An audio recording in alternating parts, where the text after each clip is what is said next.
तो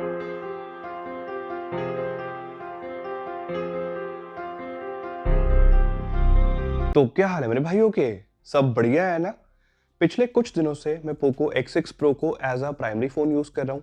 Samsung S23 plus से sim card remove करके पोको X6 Pro में इंस्टॉल करी। अब वन UI से जब आप MIUI पे शिफ्ट होते हो, oh I am sorry, hyper OS, because ये Android 14 के साथ आता है आउट ऑफ द बॉक्स और हाइपर OS इसमें आ चुका है। अब आप काफ़ी सारी वीडियोस में ऑलरेडी देख चुके हो कि 3 साल के पोको ने प्रॉमिस करे हैं सॉफ्टवेयर अपडेट्स एंड 4 साल के सिक्योरिटी पैच अपडेट्स प्रॉमिस करे हैं। तो बेसिकली ये चीज आपको पता है कि एंड्रॉइड 17 तक इसमें अपडेट्स मिलने वाले हैं, अगर 3 साल से पहले मदरबोर्ड डेड नहीं हुआ तो। वैसे पिछले 2 सालों में पोको ने जितने भी फोन इंडिया में लॉन्च करे, फिर चाहे वो Poco X4, Poco X5, Poco X5 Pro, किसी में भी अभी तक मदरबोर्ड का इशू नहीं आया है। अब पोको X6 Pro को Dimensity 8300 अल्ट्रा चिपसेट के साथ लॉन्च करके, जिसके Antutu स्कोर्स 13 लाख से भी ज्यादा आए हैं और सब लोग इस फोन को एक फ्लैगशिप किलर बोल रहे हैं। मुझे काफी सारे भाइयों के कमेंट्स है कि 12 GB रैम और 512 GB स्टोरेज मॉडल 29,000 रुपीज में आफ्टर कैशबैक मिल रहा है। वैसे 8 GB रैम और 256 GB स्टोरेज मॉडल लेना ज्यादा बेटर रहेगा, बिकॉज वो कैशबैक के बाद 25,000 रुपीज का है एंड 12 GB रैम एक स्मार्टफोन के लिए एज सच रिक्वायर्ड नहीं होती है। इवन सैमसंग ने जो S24 plus S24 ultra launch करे हैं, 1-1 लाख रुपए से ऊपर के फोन, उनमें भी 12 GB रैम दी है। वो चाहते तो इतना प्राइस चार्ज करे, 16 GB रैम, 24 GB रैम भी दे सकते थे। तो 8 GB रैम इस फोन के लिए मोर देन सफिशिएंट है। मेरे पास भी 8 GB रैम मॉडल है और LPDDR5X रैम दी है, स्टोरेज UFS 4.0 दी है। बेसिकली इस फोन में जो स्पेक्स हैं वो बिल्कुल एक फ्लैगशिप फोन जैसे हैं। स्नैपड्रैगन 8 प्लस Gen 1 से भी ज्यादा इसके Antutu स्कोर आए हैं, बट मैं पर्सनली Antutu स्कोर पे इतना ज्यादा डिपेंड नहीं करता। तो इसको टेस्ट करने के लिए मैंने इसको बहुत अच्छे से चेक करा। मैंने इसमें BGMI स्मूथ ग्राफिक्स पे 90 FPS पे खेली 1.5 से 2 घंटे, बिकॉज मुझे ये भी तो चेक करना है कि फोन कितना हीट हो रहा है। एंड ट्रस्ट मी, 1.5 से 2 घंटे गेमिंग करने के बाद भी फोन का टेम्परेचर 40 डिग्री से ऊपर नहीं गया था। इस फोन में कोई हीटिंग इश्यूज नहीं है। इसमें लिक्विड कूलिंग टेक्नोलॉजी 2.0 पोको ने यूज करी है। जो वेपर कूलिंग चेंबर का साइज है वो पहले से ज्यादा लार्जर है, पहले से ज्यादा बड़ा है, तो हीटिंग इश्यूज इस फोन में नहीं है। अगर मैं बात करूं कि गेम प्ले कितना स्मूथ था, कितने कंसिस्टेंट फ्रेम रेट मेरे को मिले BGMI में, मैंने काफी देर गेमिंग करी एंड बहुत स्मूथ गेम प्ले देखने को मिला। 90 FPS कांस्टेंट आ रहे थे। बहुत ज्यादा जब एक्शन भी हो रहा होता है, एकदम से काफी सारे एनिमी आ जाते हैं सामने, तो उसके बाद भी जो फ्रेम्स है वो ड्रॉप होके 84 85 तक जाते हैं, बट दोबारा 90 FPS पे आ जाते हैं। ऐसा नहीं है कि 60 FPS पे ड्रॉप हो रहे हैं बहुत ज्यादा, तो वो प्रॉब्लम नहीं है। अब स्मूथ ग्राफिक्स के साथ 90 FPS का सपोर्ट इसमें दिया गया है। मैं एक्सपेक्ट कर रहा हूं कि पोको को एक सॉफ्टवेयर अपडेट देके HDR ग्राफिक्स पे भी 90 FPS का सपोर्ट दे देना चाहिए फ्यूचर में। अगर आप एक ऐसे पर्सन हो जिसको गेमिंग करना बहुत ज्यादा पसंद है, डेली बेसिस पे 1.5 से 2 घंटे आप गेमिंग करते हो, in that case Poco X6 Pro आपके लिए एक बहुत अच्छा स्मार्टफोन है। आपको ये वीडियो आगे तक देखने की जरूरत भी नहीं है, आप इसको परचेस कर सकते हो। बट अगर आप एक ऐसे पर्सन हो जिसको गेमिंग नहीं करनी है, then this flagship killer phone is not for everyone, because under 25,000 rupees बहुत सारे अच्छे स्मार्टफोन्स हैं और मैंने ऑलमोस्ट सारे स्मार्टफोन्स यूज करके देखे हैं। मैं वीडियो के एंड में एक बहुत स्ट्रॉन्ग ओपिनियन देना चाहूंगा, तो एंड तक देखना। अब बात करते हैं इस फोन की डिस्प्ले के बारे में, जिसको काफी ज्यादा हाईलाइट किया जा रहा है कि 1.5K रेजोल्यूशन के साथ ये डिस्प्ले आती है। टू बी वेरी ऑनेस्ट, इस पॉइंट को देख के फोन परचेस करने का कोई सेंस नहीं बनता। 6.67 इंचेस की डिस्प्ले है, 1.5K है तो क्या हो गया। अगर आप फुल HD प्लस डिस्प्ले भी यूज करोगे किसी और फोन में, तो नेकेड आई से डिफरेंस बताना पॉसिबल नहीं है किसी के लिए भी। ये प्रैक्टिकल यूजेज की मैं बात कर रहा हूँ। OTT प्लेटफॉर्म पे मूवीज, टीवी सीरीज देखना पसंद है तो इसमें डॉल्बी विजन का सपोर्ट दिया गया है। HDR कंटेंट भी आप देख सकते हो, वाइड वाइन L1 का भी सपोर्ट दिया गया है। तो नेटफ्लिक्स पे बहुत सारा आपको डॉल्बी विजन कंटेंट मिल जाएगा। मैंने एक इशू नोटिस करा है, वो भी यूट्यूब पे 4K वीडियोस HDR में जब मैं प्ले कर रहा था तो वीडियो में कहीं कहीं पे थोड़ा सा लैग नोटिस करा है एंड सॉफ्टवेयर अपडेट देके इस इशू को फिक्स कर देना चाहिए। अदरवाइज डॉल्बी विजन कंटेंट हो या फुल HD कंटेंट देख रहे हो, तब वीडियो में कोई लैग नहीं आएगा एंड वीडियो वॉचिंग एक्सपीरियंस काफी अच्छा है। डुअल स्टीरियो स्पीकर इसके काफी लाउड है, लेकिन थोड़ा सा मेरे को म्यूजिक आउटपुट फ्लैट साइड पे लगा एंड थोड़ा सा ज्यादा शार्प है।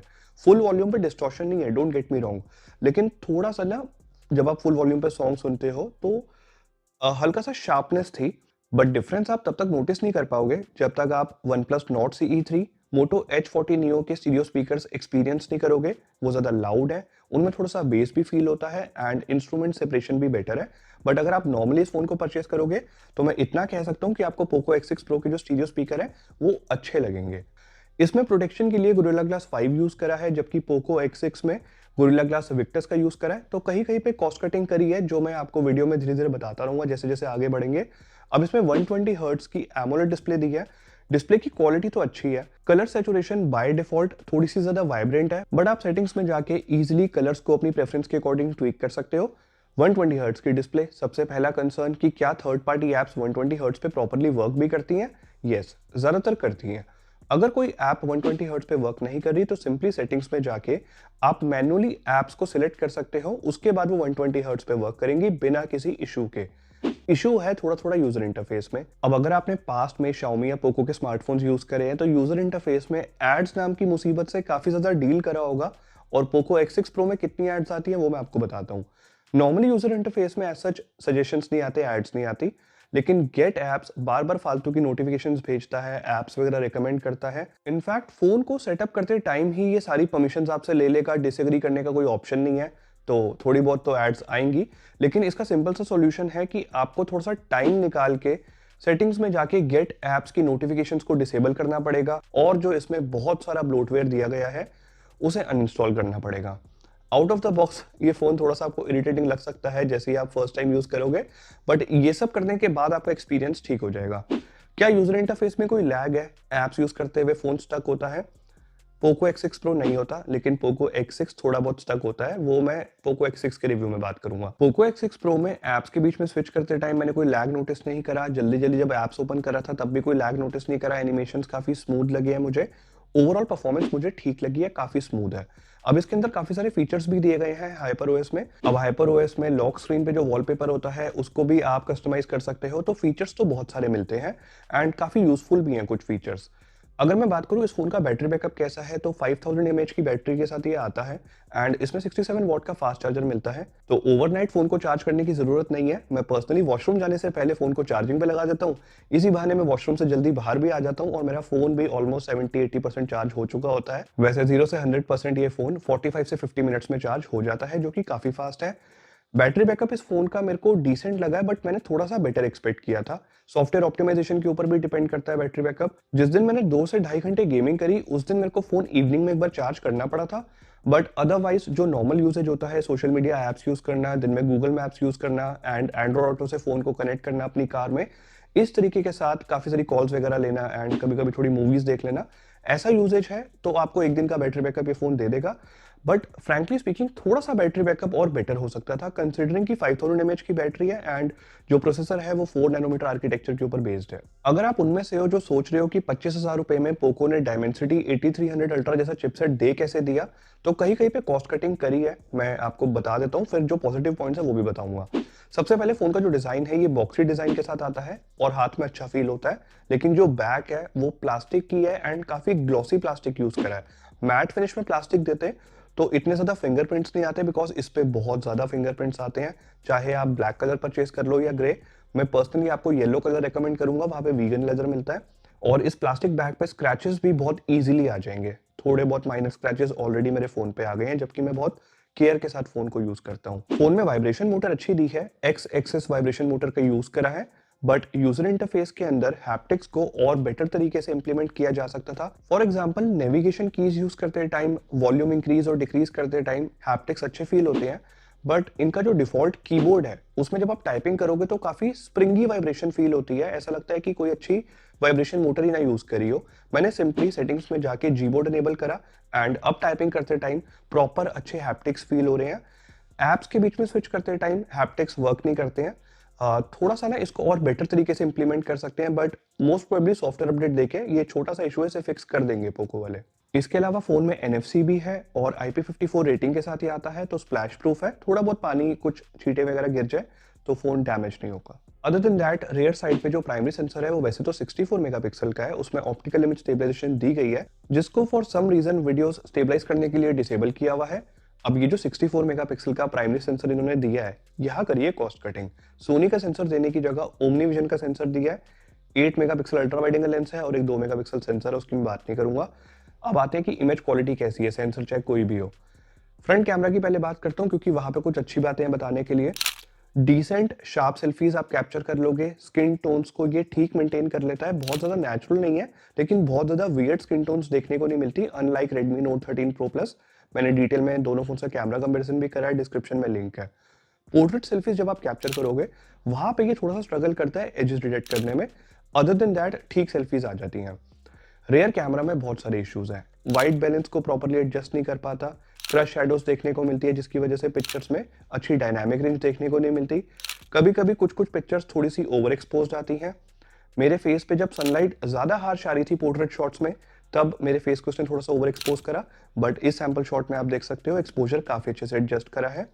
फेस पे डिटेल्स ठीक देखने को मिली, बट ओवरऑल मेरी जैकेट का जो टेक्सचर है वो थोड़ा सा और बेटर मेंटेन्ड होना चाहिए था। अगर मैं लो लाइट इमेजेस की बात करूं, सबसे ज्यादा ये वहीं पे स्ट्रगल करता है। नाइट मोड इनेबल करोगे तो ज्यादा ब्राइट इमेजेस कैप्चर करने के प्रोसेस में इमेज में नॉइस ज्यादा आती है, एंड ओवरऑल जो हाइलाइट्स है उसको ये मेंटेन नहीं कर पाता। इवन मेरे फेस पे डिटेल्स भी बेटर होनी चाहिए थी, थोड़ी सी ओवर वाइटनिंग भी मेरे फेस पे देखने को मिली है जिसकी वजह से स्किन टोन्स नेचुरल नहीं लग रही है। अगर आपको वीडियोस रिकॉर्ड करने के लिए फोन चाहिए, वहां पे भी आपको ये डिसअपॉइंट करेगा। मतलब यस, 4K वीडियोस आप रिकॉर्ड कर सकते हो, इस टाइम पे इलेक्ट्रॉनिक इमेज स्टेबलाइजेशन वर्क कर रही है। अगर आपको स्टिल वीडियोस रिकॉर्ड करनी है तो ये काम चला देगा, बट अगर आप मूव करते हुए वीडियो रिकॉर्ड करोगे तो वीडियो स्टेबलाइजेशन अच्छी नहीं है, डायनामिक रेंज उतनी अच्छी देखने को नहीं मिलेगी वीडियोस में, तो रेयर कैमरा कहीं ना कहीं इसका डिसअपॉइंट करता है। बट अगर आपको गेमिंग करनी है तो फिर ये बहुत अच्छा फोन है। अब आता हूं मैं उन लोगों के लिए जिन्हें गेमिंग नहीं करनी। क्या उनको पोको X6 Pro परचेज करना चाहिए या कंसिडर करना चाहिए जस्ट बिकॉज इसके Antutu स्कोर 13 लाख से ज्यादा है? बिल्कुल भी नहीं। अगर आपका नॉर्मल यूजेज है, सोशल मीडिया ऐप्स यूज करते हो, नॉर्मली गूगल मैप्स यूज करते हो, कभी कभार वीकेंड पे 1.5 से 2 घंटे BGMI खेलते हो, और आपको वीडियोस रिकॉर्ड करनी है, इमेजेस कैप्चर करनी है, अच्छे स्टीरियो स्पीकर चाहिए, अच्छे हैप्टिक्स चाहिए, तो मेरे अकॉर्डिंग 25,000 रुपीज के अंडर जो बेस्ट फोन है, जो मैं हाईली रिकमेंड करूंगा, वो OnePlus Nord CE3 है, जिसके Antutu स्कोर तो 6,25,000 के अराउंड है, इसके आधे हैं। लेकिन क्या 6,25,000 नॉर्मल टास्क परफॉर्म करने के लिए Antutu स्कोर कम होते हैं? बिल्कुल भी नहीं। आपको OnePlus Nord CE3 में सॉफ्टवेयर एक्सपीरियंस बेटर मिलेगा, स्टीरियो स्पीकर ज्यादा लाउड और ज्यादा अच्छा आउटपुट मिलेगा, हैप्टिक्स को बेटर इंप्लीमेंट कर रखा है सॉफ्टवेयर के अंदर। कॉल रिकॉर्डिंग अगर करनी है तो वो आप इस फोन में भी कर सकते हो क्योंकि गूगल का डायलर नहीं मिलता। OnePlus में आप ओ डायलर इंस्टॉल कर लेना, उसके बाद कॉल रिकॉर्डिंग कर लोगे, सामने वाले पर्सन को अनाउंसमेंट नहीं होगी। और ओवरऑल अगर देखें तो जो सॉफ्टवेयर एक्सपीरियंस आपको OnePlus Nord CE3 में मिलेगा वो काफी बेटर है कंपेयर टू HyperOS। अब दूसरा सवाल आएगा कि भाई ये तो Android 14 के साथ आ रहा है और उसमें 3 साल के सॉफ्टवेयर अपडेट्स आने हैं Android 17 तक। OnePlus Nord CE3 Android 13 के साथ आता है, उसमें 2 साल के अपडेट आने हैं, तो Android 15 तक वो चलेगा। मेरे भाई 2 से 3 साल जितने भी साल यूज करोगे, अच्छे सॉफ्टवेयर को तो एक्सपीरियंस करो एटलीस्ट। इवन जो इमेज क्वालिटी है फ्रंट कैमरा और रियर कैमरा की, वो भी OnePlus Nord CE3 की बेटर है अगर मैं कंपेयर करूं Poco X6 Pro से। फॉर सम रीजन अगर आपको लग रहा है ये वीडियो OnePlus ने स्पॉन्सर करी है, आप OnePlus Nord CE3 मत परचेज करो। सी OnePlus Nord CE3 का एक नेगेटिव पॉइंट है कि वो पूरी प्लास्टिक की बिल्ड के साथ आता है एंड फोन देखने में ज्यादा अट्रैक्टिव नहीं लगता, इन हैंड फील काफी बेसिक सी है। तो अगर आपको अंडर 25,000 या अंडर 30,000 रुपीज फ्लैगशिप दिखने वाला फोन चाहिए तो Moto H40 Neo एक काफी बेटर ऑप्शन है। बैटरी बैकअप आपको ऑब्वियसली OnePlus Nord CE3 में बेटर मिलेगा और हैप्टिक्स भी आपको OnePlus Nord CE3 में बेटर मिलेंगे, बट Moto H40 Neo काफी स्लीक डिजाइन के साथ आता है, कर्व डिस्प्ले है, एंड जो सॉफ्टवेयर एक्सपीरियंस आपको Moto H40 Neo देगा, Android 15 तक की अपडेट आएंगे उसमें भी, वो Poco X6 Pro नहीं दे पाएगा। सॉफ्टवेयर एक्सपीरियंस को ना बहुत प्रायोरिटी पे रखा करो जब कोई फोन परचेज करना होता है, तो इसका बुरा नहीं है, लेकिन कहीं कहीं पे थोड़ी बहुत एडवर्टाइजमेंट्स या जो सॉफ्टवेयर अपडेट्स फ्यूचर में आएंगे, पोको का ट्रैक रिकॉर्ड ऐसा रहा है कि जब अपडेट्स आते हैं तो फोन में थोड़े बग्स भी आते हैं। तो जिनको गेमिंग करनी है उनको ये फोन में हाईली रिकमेंड करूंगा, बट जिनका नॉर्मल यूजेज है वो इस फोन को इग्नोर करके Moto H40 Neo या OnePlus Nord CE3 को कंसीडर कर सकते हैं, तो उनके लिए बेटर रहेगा। उम्मीद करता हूँ अनबायस्ड कंटेंट इन्फॉर्मेटिव लगा होगा, तो दोस्तों के साथ इस वीडियो को शेयर कर देना, बिकॉज बहुत सारे लोग स्कोर देख के फोन परचेज करते हैं, जो कि नहीं करना चाहिए, अपना यूजेज देख के फोन परचेज करना चाहिए। चैनल को सब्सक्राइब कर दो और मैं मिलता हूँ आपसे बहुत जल्द कमाल के कैमरा कंपैरिजन वीडियोस के साथ। नोटिफिकेशन बेल को भी प्रेस कर देना।